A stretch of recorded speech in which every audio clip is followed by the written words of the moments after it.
మరణాత మోసే సుఖోపవాసములోని 8వ రోజు నిర్గమాకాండము 8వ అధ్యాయము.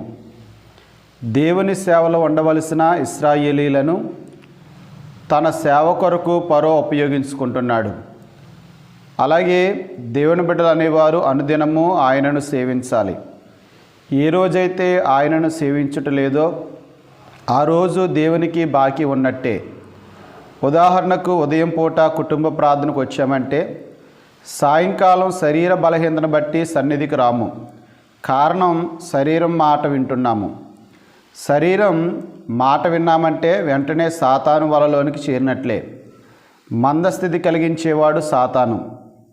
నా భక్తి దేవుని కొరకే, నా భక్తి బైబిల్ మిషన్ కొరకే, నా సేవ బైబిల్ మిషన్ కొరకే అని తీర్మానించుకునండి. నా ప్రజలు నన్ను సేవించుటకు ఫరో పోనీయవలెను అని ఫరోతో చెప్పమని దేవుడు మోషేకి చెప్పుచున్నాడు.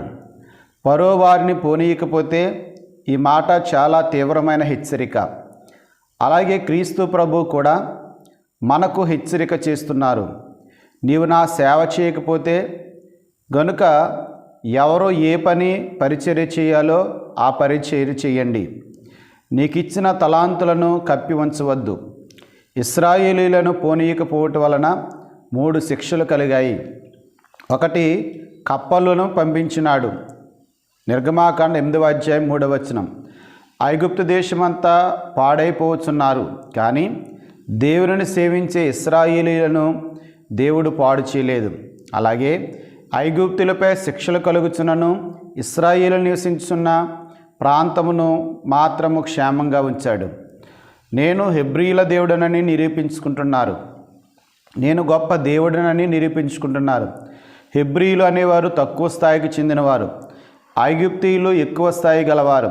గనుక ఎక్కువ స్థాయిలో ఉన్నవారు దేవుణ్ణి సేవించగలరా? సేవించలేరు. అందుకే మేము గొప్పవారమని గర్వపడుచున్న ఐగుప్తీయులకు దేవుడు అసహ్యత ఎలా ఉంటుందో తెలియచేయటకు కంపు కొట్టించే కప్పలను పంపించాడు. దైవజనులు దేవదాసయ్య గారు చెప్తూ, దేవుని సన్నిధికి వెళ్ళేటప్పుడు గుర్రాల వలె పరిగెత్తాలి, దేవుని సన్నిధిలో గాడిద వలె ఓండ్రు పెట్టాలి, అనగా ప్రార్థన చేయాలి. దేవుని సన్నిధి నుండి వచ్చేటప్పుడు గొర్రె పిల్లవలే రావాలి. కప్పలు అపవిత్రతను సూచించుచున్నవి. ప్రకటన గ్రంథం 16వ అధ్యాయం 13వ వచనం. దేవుని మాట వినని వారిని అపవిత్రతకు అప్పగించెను. రోమా 1:24. అందుకే వారి మీదకి కప్పలను పంపించెను. కప్ప అనేది ఉభయచర జీవి, నీటిలో ఉండగలదు, నేల మీద ఉండగలదు. అలాగే ఫరో కూడా కప్పలు వచ్చినప్పుడు ఇశ్రాయేలును పంపిస్తానంటున్నాడు, కప్పలు వెళ్ళిపోగానే పోనీయను అంటున్నాడు. కాబట్టి దేవుడు మన జీవితంలో ఎన్నో చేశాడు. కష్టం వచ్చినప్పుడు అయ్యా అని అంటున్నాము, కష్టం తీరిపోయేటప్పుడు దేవునిని లెక్క చేయటం లేదు.